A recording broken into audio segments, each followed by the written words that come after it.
Bismillahirrahmanirrahim. Alhamdulillahirabbil alamin. Nahmaduhu wa nasta'inuhu wa nastaghfiruh wa na'udzu billahi min shururi anfusina wa min sayyiati a'malina. Man yahdihillahu fala mudilla lahu wa man yudlil fala hadiya lahu. Ashhadu an la ilaha illallah wa ashhadu anna Muhammadan abduhu wa rasuluh. Amma ba'd. Assalamualaikum warahmatullahi wabarakatuh. Anda bersama saya Saiful di Inspirasi Ilmu. InsyaAllah, video pada kali ini saya ingin mengucapkan tahniah kepada Jabatan Agama Islam Negeri Terengganu, Perak dan Selangor yang berani mengeluarkan kutubah berkaitan ajaran sesat di Malaysia. Jadi mari kita lihat beberapa petikan dari isi kutubah oleh Jabatan Agama Negeri Terengganu pada 20 Mei 2022 yang bertajuk Kesesatan Akidah Membawa Padah.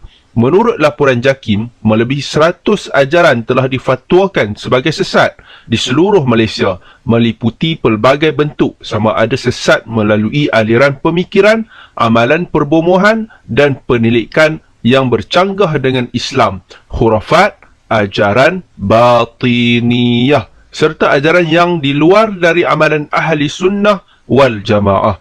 Jadi ajaran-ajaran batiniyah ini dianggap sesat oleh JAKIM. Maka kita harap jabatan-jabatan agama dapat memantau platform media sosial seperti YouTube yang digunakan sebagai medium untuk menyebarkan ajaran-ajaran batiniyah ini yang terlalu banyak sekarang ini. Kita lihat lagi petikan kutubah Negeri Terengganu ini dalam menerangkan lagi siapa kumpulan-kumpulan ini. Beberapa ajaran telah difatwakan sebagai sesat, antaranya Millah Abraham, Kanzun Makhfiyan, Rufaqa, Hizbut Tahrir, Wahdatul Wujud dan banyak lagi yang bercanggah dengan ahli sunnah wal jamaah. Ini penting kerana ajaran Wahdatul Wujud kembali aktif diajarkan di media sosial, terutamanya di YouTube, dan ada sebahagian asatizah yang menyokong Wahdatul Wujud dengan mengatakan ajaran ini sebenarnya tidak sesat bagi ahlinya, tetapi sesat bagi bukan ahlinya. Persoalannya, adakah ajaran Islam ini adalah ajaran inklusif bagi sebahagian orang sahaja? Dan adakah benar apa yang orang di dalam video ini sebutkan? Wahdatul Wujud ni sesat bagi bukan ahli dia, sesat. Sebab tu orang-orang tasawuf mengharapkan baca kitab-kitab dia. Haram dosa, dosa. Tak boleh baca, tak boleh baca. Baca sesat, sesat. Patut tulis buat faedah apa? Untuk ahli dia saja. Orang bukan ahli jangan masuk capur lah. Kalau orang bukan ahli masuk capur, kubah. Maka kita harap ajaran-ajaran sesat yang telah difatwakan sesat ini dapat dipantau dan dikawal oleh pihak yang bertanggungjawab supaya tidak menjadi barah dalam kalangan masyarakat.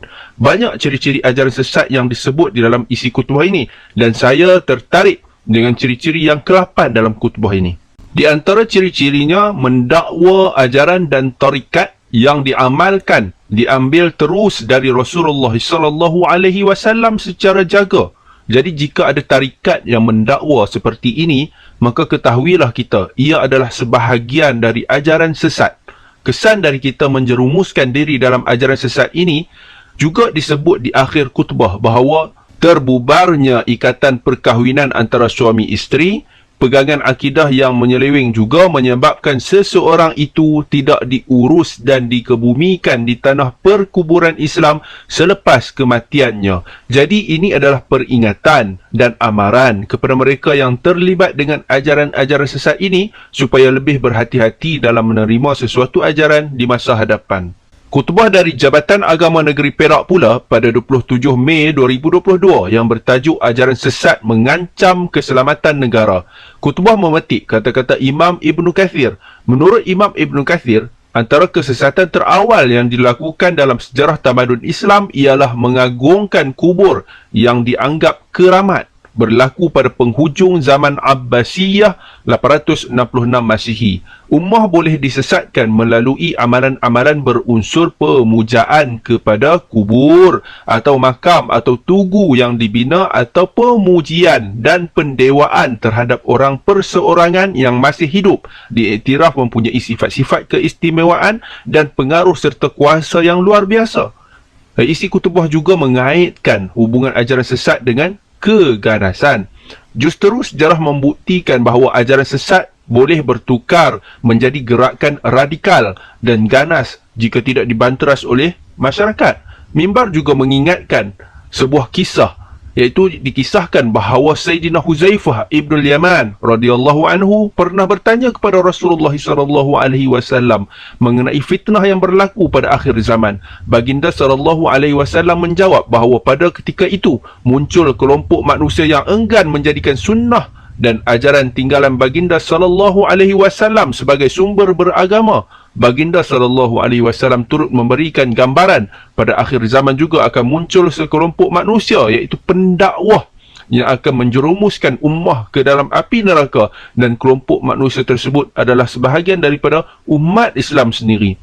Di penghujung khutbah diakhiri dengan sabda Rasulullah sallallahu alaihi wasallam, "Usikum bi taqwallahi azza wa jalla was-sam'i wat-ta'ati wa in ta'ammara 'alaikum 'abdun fa innahu man ya'ish minkum fasayara ikhtilafan katsira fa 'alaikum bi sunnati wa sunnatil khulafa'ir rasyidin al-mahdiyyin." Bermaksud, aku sampaikan pesanan ini untuk kalian, bertakwalah kalian kepada Allah, dengar dan taatlah pemerintah walaupun kalian dipimpin oleh seorang abdi, kerana sesiapa yang hidup pada zaman tersebut, iaitu akhir zaman, akan melihat perselisihan yang banyak. Maka oleh itu berpegang teguhlah kalian dengan sunnahku, iaitu panduan, dan sunnah khulafa ar-rasyidin yang diberi petunjuk. Hadis riwayat Tirmizi.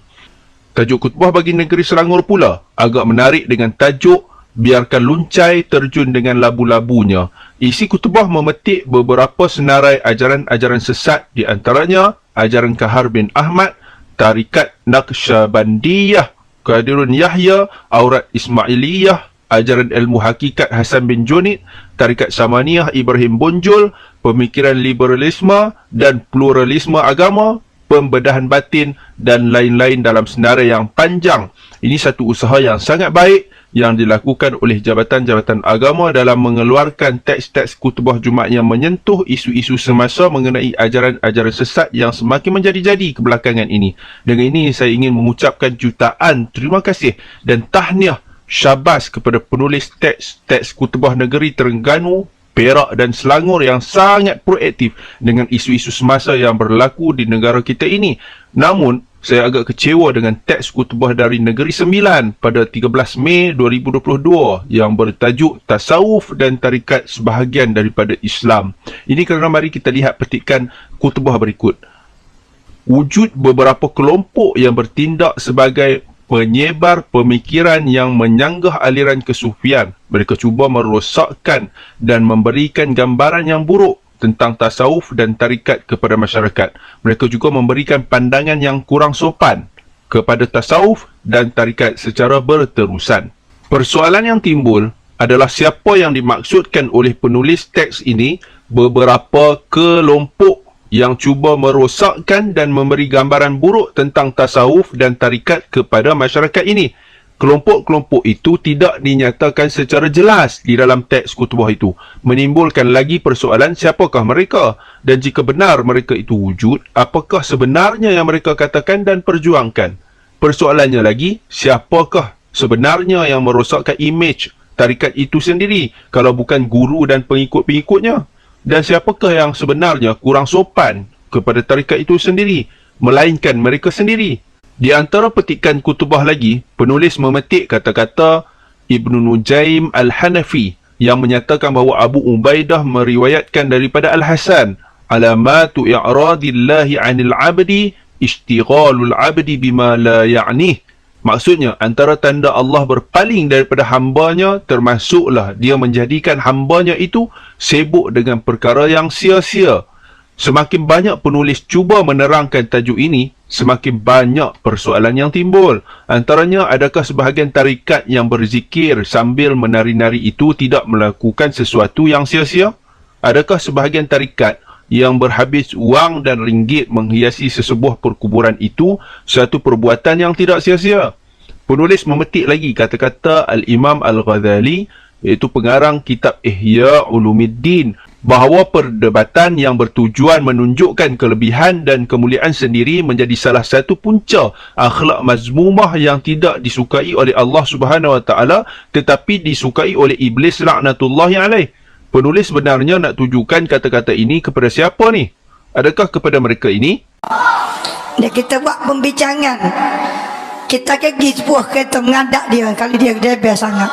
Penulis juga memetik ayat Al-Quran surah An-Nur ayat 19.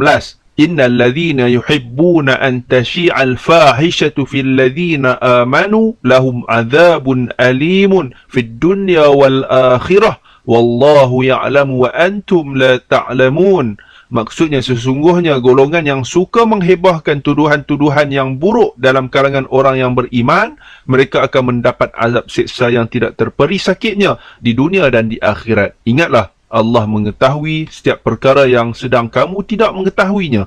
Adakah penulis maksudkan mereka-mereka ini? Mereka setengah tu agak sensitif. Kalau kita kata dia bersyarah, lain macam bunyi dia, kita kata, entah ni Wahabi ke? Jangan Syekh. Jangan tuduh sembarangan. Tapi kalau kita kata antar Salafi, mungkin dia lebih gembira. Di akhir khutbah, penulis sempat berpesan dengan sabda Nabi SAW, kafa bil mar'i kadhiban an yuhaddisa bi kulli ma sami'a. Maksudnya cukuplah seseorang itu dikatakan pendusta apabila dia menyampaikan apa sahaja yang didengarinya.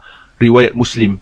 Komen saya yang terakhir, eloklah penulis belikan cermin besar untuk melihat wajahnya sendiri. Mungkin cermin besar beliau yang di rumah tu pecah agaknya. Para penonton inspirasi ilmu sekalian, sehingga setakat ini dahulu perbahasan kita pada kali ini. Sehingga berjumpa lagi di video yang seterusnya. Wabillahi taufiq wal hidayah. Wassalamualaikum warahmatullahi wabarakatuh.